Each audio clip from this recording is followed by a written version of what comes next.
Vamos a reflexionar hoy en la parábola del hijo pródigo o del hijo perdido.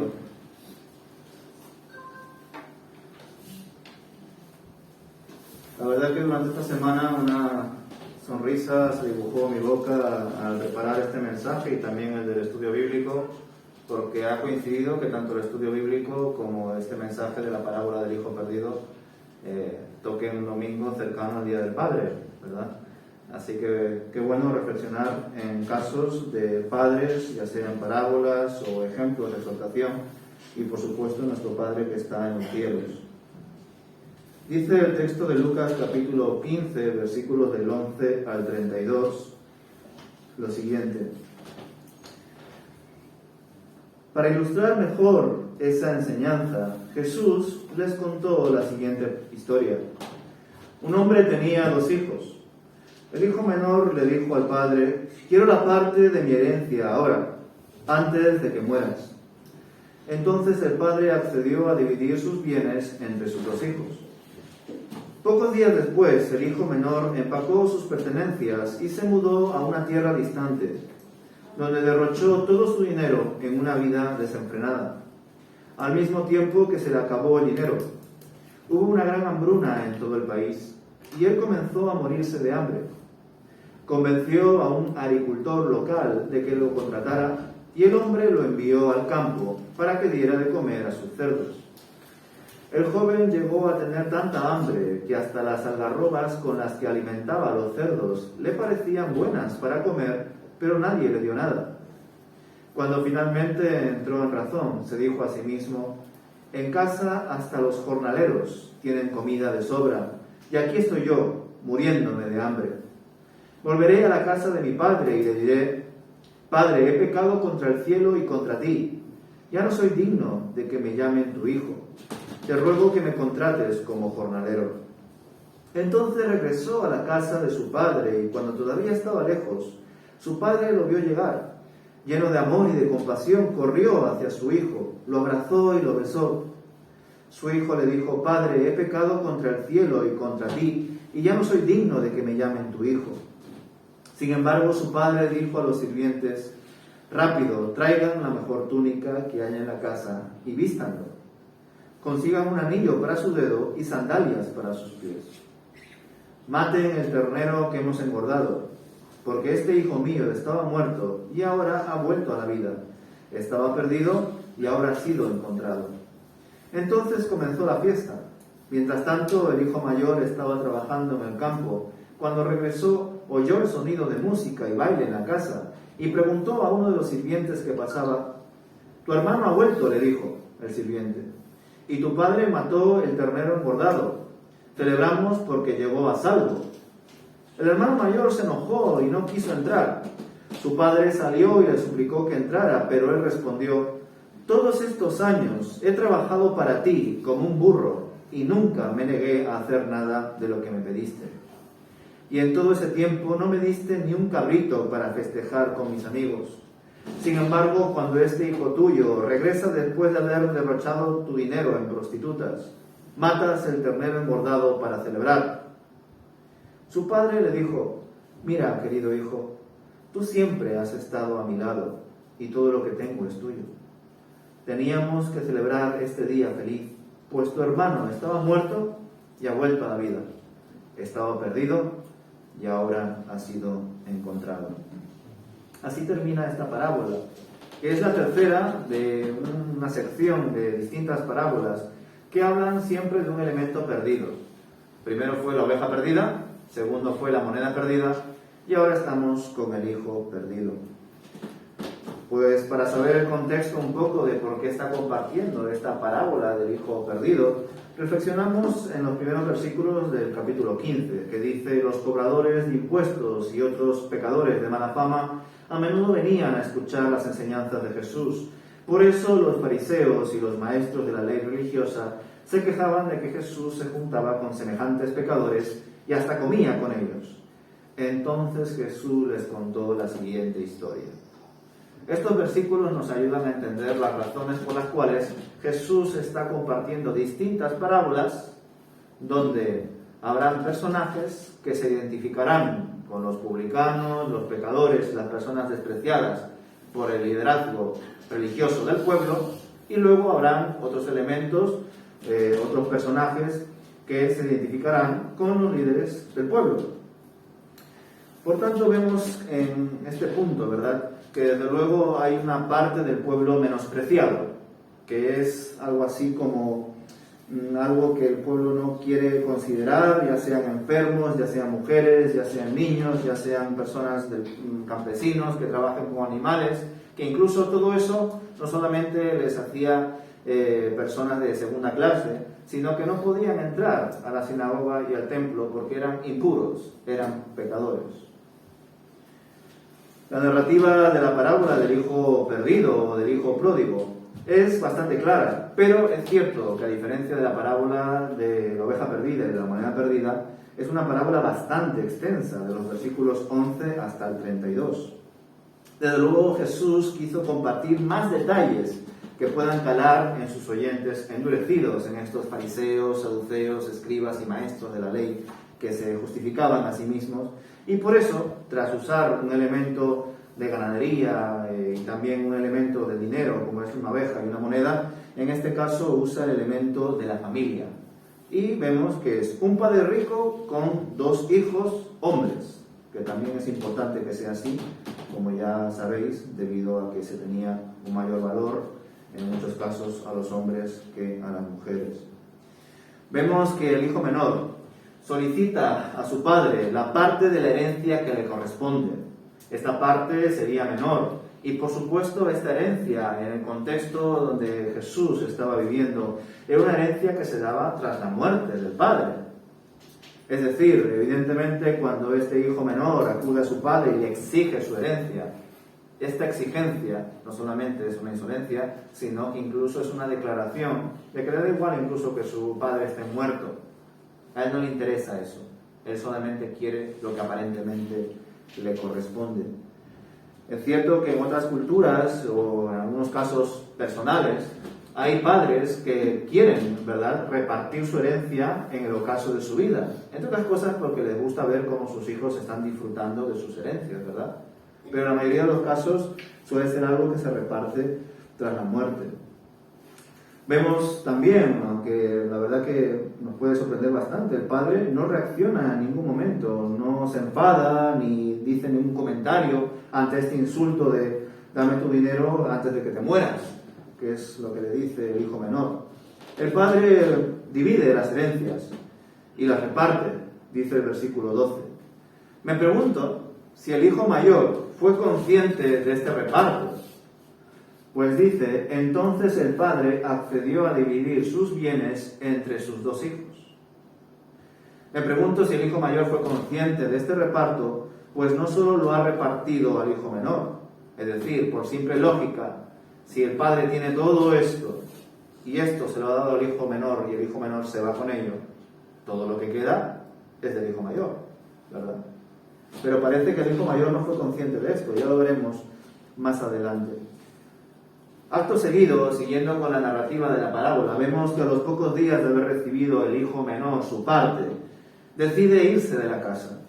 Decide irse a un lugar lejano, a otro país, y allí no solamente malgastó su dinero, sino que vino una enorme crisis, una hambruna a ese lugar. No sabemos realmente en qué malgastó este hijo menor el dinero. Más adelante leemos y reflexionaremos de esa acusación del hijo mayor de que aparentemente lo gastó en prostitutas. Pero el que está narrando la parábola, Jesús, no habla de ese detalle. Y luego reflexionaremos en eso porque sin duda nos muestra también cómo es el corazón del hijo mayor. El hijo menor estaba tan mal económicamente que ni siquiera se podía permitir viajar a otro país y buscar una nueva vida. Se tuvo que quedar en ese país en crisis, un país donde estaba habiendo una hambruna enorme. Y por tanto el hijo menor no tuvo otra opción que quedarse y empezó a trabajar cuidando cerdos, pasándolo tan mal que incluso deseaba lo que los cerdos que él cuidaba comían, las algarrobas. Debemos recordar que este hijo menor, al igual que el mayor y el padre, son judíos. Y para un judío, no solamente trabajar con cerdos, sino comer cerdo o estar cerca de los cerdos, es una ofensa enorme, está en contra de su religión, ellos no pueden comer eso. Directamente es un ejemplo de la enorme miseria que este hijo menor estaba viviendo, pues no solamente había perdido el dinero, no solamente estaba trabajando con cerdos, siendo judío, sino que incluso deseaba comer lo que los cerdos estaban comiendo. En medio de esa crisis enorme en la que estaba este hijo menor, que había despilfarrado toda la herencia de su padre que le había dado, volvió a recordar la generosidad, la providencia de su padre, pensando que incluso hasta los jornaleros de su padre vivían muchísimo mejor que él, disponiendo de alimentos y recursos para vivir adecuadamente, pese a ser los siervos de su padre. El hijo menor comprendió que debía volver a la casa de su padre y rogarle que, aunque sea, le contrate como uno de sus jornaleros, como uno de sus siervos, pues en efecto había pecado contra su padre, y también en la narrativa de esta parábola se nos menciona que era consciente de que había pecado contra el Padre Celestial. Junto con esto, él mismo sabe que al acercarse a su padre no podrá en ningún momento exigirle que le vuelva a recuperar como hijo, pues esa identidad, esa posición la había perdido al solicitarle su herencia. Vemos acto seguido que cuando el hijo menor estaba de camino a la casa de su padre le ve a lo lejos y corre hacia él para recibirle, abrazarle y besarle. Ciertamente el padre tenía todo el derecho de no recibir a su hijo menor ingrato, que ha malgastado su herencia, o incluso, en el mejor de los casos, darle un periodo, ¿verdad?, de tiempo, de prueba, para ver si verdaderamente se había arrepentido. Pero el padre de esta parábola era tan misericordioso, tan cercano y tan paciente, que estuvo esperando a que su hijo menor volviese en algún momento. Y al ver que durante el camino él estaba acercándose a su casa, fue corriendo tras él. Esto es un ejemplo no solamente de este amor por parte del padre, sino que este ejemplo del padre corriendo a por su hijo menor, que está en vergüenza, es un ejemplo de humillación del padre. El padre tendría todo el derecho, como he dicho, de no recibirle o de ponerle pruebas y exigencias. Pero vemos que en esta parábola es el padre el que se acerca al hijo. No espera que el hijo llegue a la casa del padre. Y además, pese a su edad, es un anciano que con túnica y con sandalias corre a por su hijo. Evidentemente, en esos tiempos que un hombre mayor con túnica y sandalias se arriesgue a ser visto así, y además rico, y además se arriesgue también a tener un accidente, es un ejemplo del gran amor que tiene este padre y de la humillación que él también realiza, ¿verdad?, para recibir a su hijo. El padre, al recibir a su hijo arrepentido, manda a sus siervos para que le vistan, le den sandalias, le pongan un anillo y armen un banquete y una gran fiesta, sacrificando, ¿verdad?, a un becerro gordo o a un ternero gordo, según vuestras versiones. Por otro lado, el hijo mayor se encontraba en este momento ocupado. Cuando el hijo mayor estaba llegando a casa, el hermano estaría por otro lado haciendo sus cosas, trabajando en el campo. Y al regresar y escuchar de fondo la fiesta que se estaba realizando y celebrando en la casa de su padre, pregunta a uno de los criados que estaban por ahí qué es lo que estaba pasando. Y al contarle uno de ellos que el hijo menor había vuelto y toda la fiesta que estaba organizando su padre, vemos que el hijo mayor se enfada y que no quiere entrar en la casa. Suponemos que algún criado le notificó al padre que estaría ocupado festejando con su hijo menor, que su hijo mayor estaba fuera, enfadado, y no quería entrar a la casa. ¿Por qué? Porque la narrativa sigue adelante y vemos que el padre sale de la fiesta y habla con su hijo. Le ruega que por favor entre a la casa y festeje con su hermano menor, que ha vuelto. En los versículos 29 al 30 se descubre lo que verdaderamente tenía el hijo mayor en su corazón. Según él, siempre le obedeció a su padre en todo y le echó en cara que toda su vida lo ha invertido para servir a su padre. y que sin embargo su padre nunca le concedió un regalo o un animal para sacrificarlo y celebrarlo con sus amigos. Nos damos cuenta con estas declaraciones que el hijo mayor verdaderamente no amaba a su padre con todo su corazón y ni siquiera entendía la profundidad de las enseñanzas y consejos que su padre le daría. Primeramente, toda la casa y toda la herencia que tenía el padre en ese momento eran del hijo mayor. Ya lo he dicho al principio, de manera muy rápida Jesús lo menciona, ¿no? Que el padre accedió a dividir sus bienes entre sus dos hijos. Parece que el hijo mayor no entendió que esto era así, que evidentemente si su hermano se fue, todo lo que quedaba era para él. Por otro lado, entendía este hijo mayor que el trabajo en el campo eran nada más unas obras que él realizaba para justificar que algún día todo lo que él reciba de su padre no lo ha recibido porque es su padre, sino porque él mismo se lo ha ganado. No trabajaba por amor a su padre, trabajaba para sentirse mejor y sentirse digno él mismo de recibir absolutamente cada moneda, cada bien, cada casa que provenga de su padre. Por otra parte, para él, para el hijo mayor, tenía más valor comer un cabrito, un ternero con sus amigos, que comer otra cosa con su padre.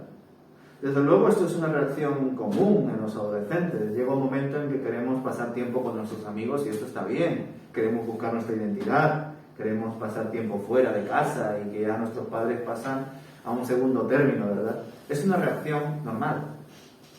Pero en este caso debemos recordar que pasar tiempo con el Padre Celestial, con nuestro Padre que está en los cielos, es lo que verdaderamente nos va a dar sentido a nuestra vida, lo que verdaderamente nos va a enseñar a encontrar nuestra identidad, nuestro propósito.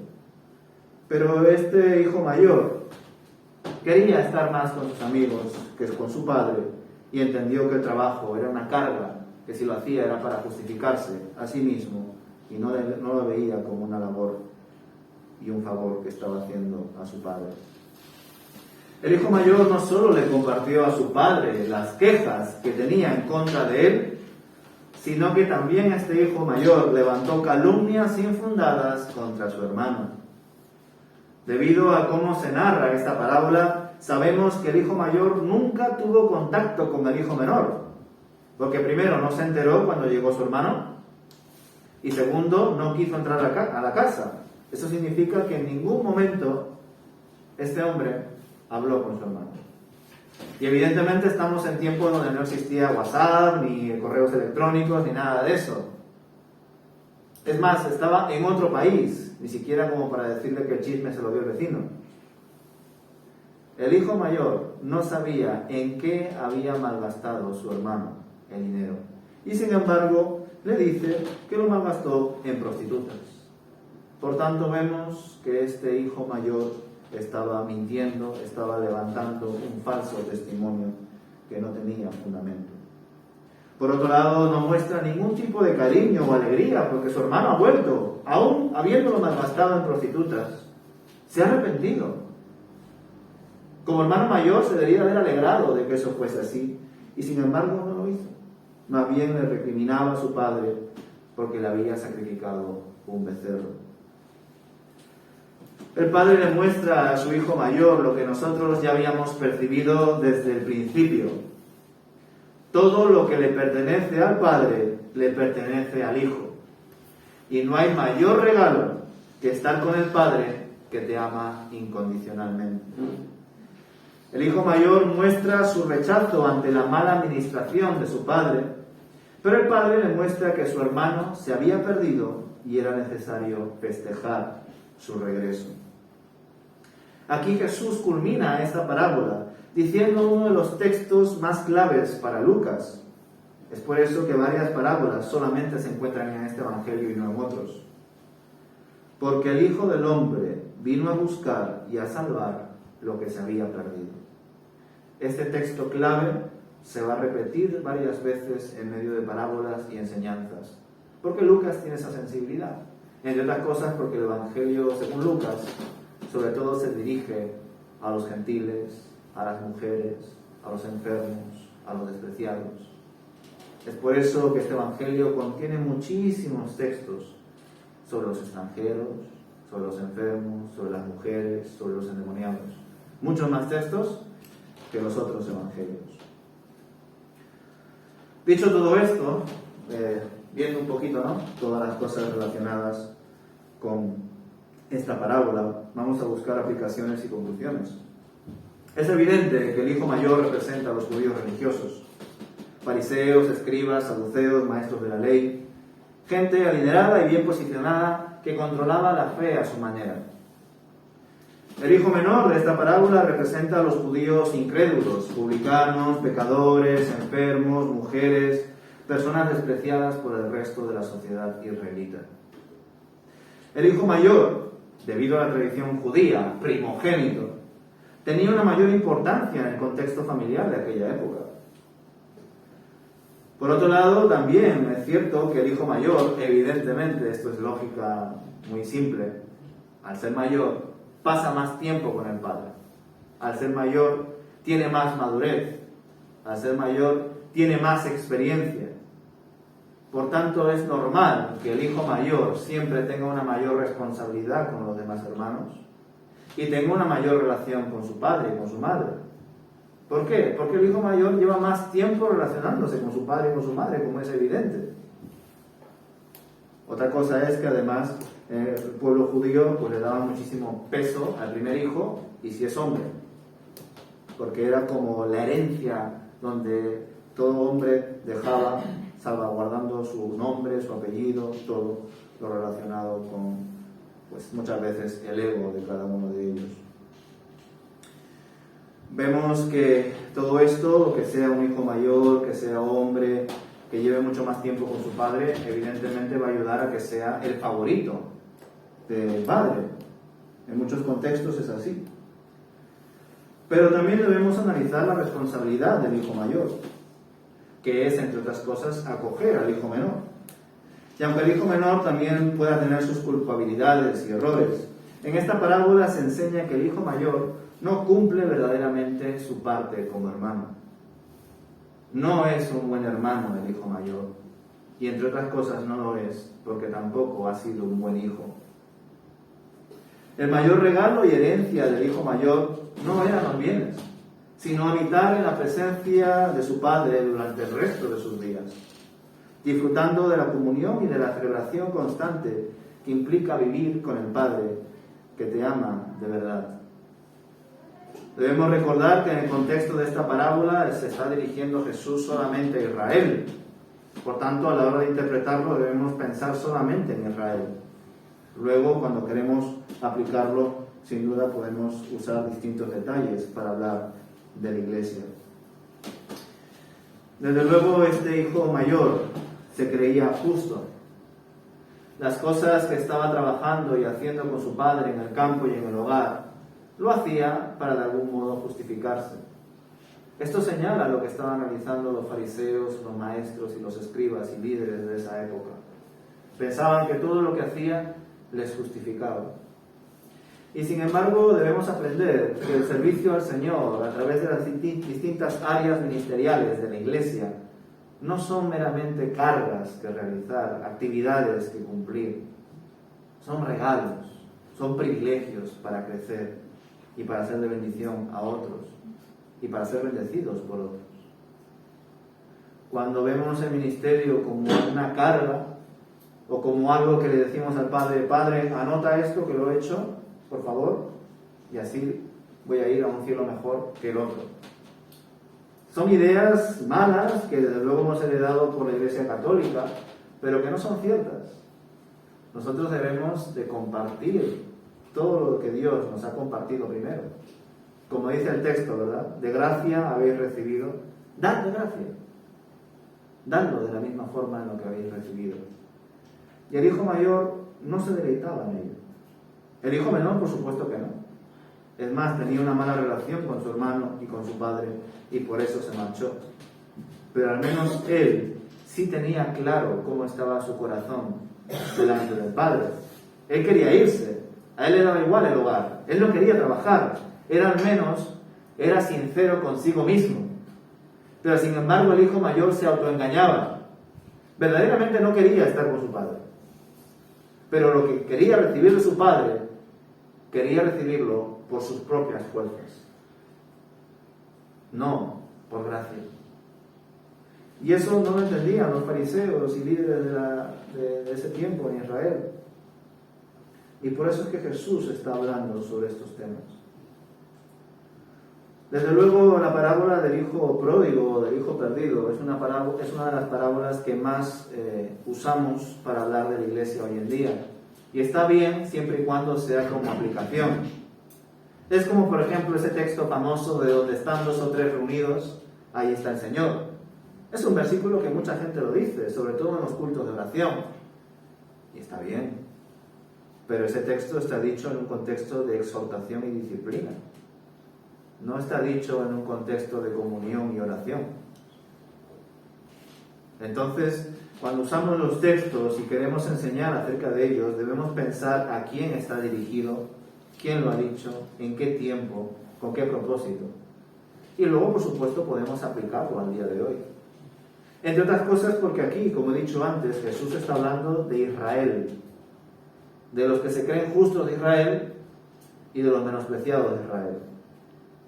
Los menospreciados de Israel son pecadores por cuanto se han separado de Dios, es decir, es su culpa, pero también son víctimas del otro sector, del otro grupo opresor del pueblo de Israel que no les deja alcanzar a Dios. Pero los otros son peores, porque no solamente tampoco tienen una relación con Dios, sino que promueven leyes y costumbres que ni ellos mismos las pueden cumplir, con tal de sentirse mejores que los demás. Cuando hablamos, por tanto, de esta parábola y la queremos aplicar al hoy, a nuestra iglesia, a nuestro contexto, por supuesto entendemos que Dios no tiene 2 rebaños, solamente tiene un rebaño, que Dios no tiene 2 pueblos, solamente tiene un pueblo. Y ese pueblo siempre ha sido todo aquel que crea en Él. Fue la fe de Abraham la que le justificó delante de Dios, no por ser Abraham. Y todos los que estaban en la Israel política y territorial no tenían una relación con Dios especial por ese hecho, sino que dentro de ellos estaba la verdadera Israel que creía en Dios. Y hoy en día la iglesia es Israel. Y por ende, hoy en día la iglesia puede cometer el mismo error que Israel, sobre todo si no conoce y reitera su historia. Es decir, podemos sentirnos tentados a considerar que todos estamos bien delante de Dios, o que incluso en su día hemos sido como el hijo menor, que no tenía una relación con Dios y de repente pasó por una crisis, tuvo un encuentro personal con Dios y volvió a su presencia. Pero muchas veces, al estar aquí y no trabajar continuamente con Dios, nos podemos convertir en el hijo mayor, aquel que hace las cosas para justificarse delante de Dios. Pensadlo, es como si yo le digo al Señor en mis oraciones: Padre, yo enseño 3 lecciones a la semana y hago estas cosas con la facultad de teología, y hago estas cosas con los jóvenes, y hago esto otro, y escribo esto otro, y le empiezo a mostrar toda la lista de las cosas que hago. Y con eso le voy al Padre y le digo: mira todo lo que estoy haciendo, dame más para mí. Como si le estuviese exigiendo por lo que hago. Pero yo no predico, ni enseño, ni hago cosas con la facultad, o con los jóvenes, o con lo que sea, porque entienda que con eso me voy a ganar el favor de Dios, sino que precisamente servir en todas estas áreas, ese es el regalo de Dios. El poder compartir con los demás. Porque si no, como ya os lo he compartido alguna vez, si no disfrutamos de la relación entre nosotros, de poder conversar, de poder aprender de Dios y de adorarle a Él en esta vida, ¿qué vamos a hacer en la eternidad? El cielo sería un infierno para aquellas personas que no aman a Dios y no aman a su prójimo. Por eso nosotros debemos de trabajar ese amor hacia Dios, esa relación vertical con Dios, y junto con ello promover la relación horizontal con el prójimo. Y esto lo podemos llevar a las distintas áreas, como lo hemos visto en el estudio bíblico. Primero Dios, primero su reino, y lo demás vendrá por añadidura. Trabajemos en nuestra relación con Dios, identificando quién es Él verdaderamente en nosotros, y a partir de ahí podremos extender nuestro amor hacia los demás. Porque si no, ¿de dónde vienen las guerras? ¿De dónde vienen las crisis? ¿De dónde vienen los divorcios, las discusiones? ¿Acaso no viene de nuestro corazón? Pues desde luego que sí. ¿No tenemos que luchar por estos asuntos? Por supuesto que sí, pero primero teniendo a Dios en nuestra vida. Por eso debemos analizar cómo nos estamos comportando ahora a la hora de aplicar este texto. ¿Quiénes somos? ¿El hijo mayor o el hijo menor en la actualidad? Quizá no seamos ninguno de los dos, o quizá estamos camino de ser el hijo mayor. Evitemos caer en ese comportamiento, porque este hijo mayor estuvo ahí, pero no disfrutó de la presencia de su padre. Anhelaba estar con sus amigos, hacía las cosas para justificarse, pero verdaderamente no entendió que el único amor incondicional que iba a recibir era el de su padre. Y esta lección sí la aprendió el hijo menor. Tuvo que pasar por diferentes circunstancias, pero al final lo aprendió. Esperemos que como iglesia no seamos personas que en vez de acercar a la gente a Dios, les estemos alejando. Yo sé que es complicado, no siempre nos expresamos bien, no siempre usamos las palabras más adecuadas para las personas que nos están escuchando, pero porque también muchas veces hablamos a la gente teniendo conceptos e ideas claras en nuestra cabeza, pero esas ideas no tienen por qué tenerlas claras los demás. Y es un trabajo enorme. Sobre todo cuando trabajas con niños y adolescentes te das cuenta de cómo tienes que seguir rumiando conceptos, porque tú los puedes explicar de muchas formas que pueden ser complejas y ellos no lo pueden entender. Y ese ejemplo es Jesús. Jesús fue capaz de compartir parábolas sencillas para un pueblo llano. Así que nosotros también debemos aprender de esa forma de enseñar de Jesús. Yo sé que nos cuesta, a mí me cuesta a veces enseñar las cosas tan claras como el Padre y el Señor nos enseñan, pero debemos trabajar en ello. Que como iglesia no repitamos la misma historia que durante tantos siglos Israel desgraciadamente realizó y fracasó. Saber que solo en Jesús está esa victoria y que como iglesia su Espíritu nos guía a tener unas relaciones saludables y adecuadas en todas las áreas de nuestra vida: el matrimonio, el hogar, el trabajo, el lugar de estudio. Allá donde estemos, que la luz de Dios nos ilumine y nos guíe con su Espíritu. Que el Señor nos bendiga, hermanos. Vamos a terminar con una oración.